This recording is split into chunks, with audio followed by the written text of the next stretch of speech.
Bonjour à tous, bienvenue si vous nous rejoignez sur France 24. La 59e conférence de Munich touche à sa fin.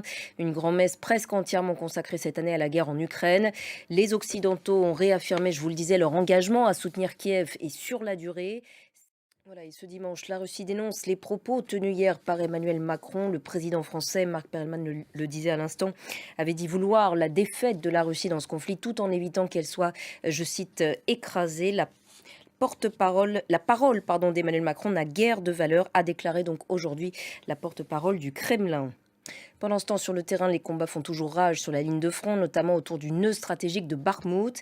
S'il est pris, il permettrait à la Russie de progresser vers l'ouest, notamment vers Kramatorsk et Slaviansk. Sur place, les soldats ukrainiens tentent de contrer l'offensive malgré la neige et le froid. Beaucoup se plaignent du manque d'équipement et d'armes. Noémie Roche.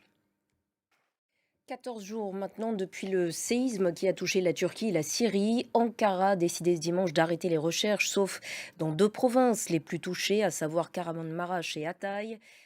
On en vient maintenant à ces frappes israéliennes sur la capitale syrienne Damas. Elles ont visé un quartier abritant le siège de plusieurs services de sécurité, mais aussi un centre culturel iranien. Le bilan est d'au moins 15 morts, selon l'Observatoire syrien des droits de l'homme, ce qui en ferait le bilan le plus meurtrier pour ce genre de frappe depuis le début de la guerre en Syrie. Écoutez les précisions de notre correspondante à Jérusalem, Claire Duhamel.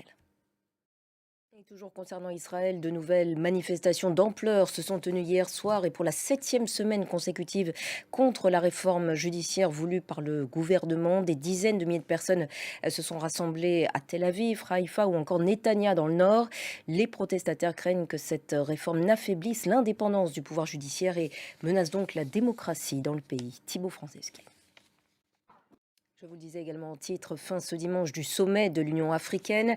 Des dizaines de chefs d'État et de gouvernement sont toujours réunis dans la capitale éthiopienne. Allez, tout autre chose maintenant. En France se déroule ce week-end à Metz le tout premier championnat de sabre laser. La discipline compte quelques 2300 licenciés sur le territoire. La Fédération française d'escrime a reconnu le sabre laser comme quatrième arme officielle au même titre que le fleuret, le sabre et l'épée. Vous voyez ce reportage de Mathieu Méranville. Et c'est la fin de cette édition. Merci à tous de l'avoir suivi. L'actualité continue sur notre antenne. Restez avec nous.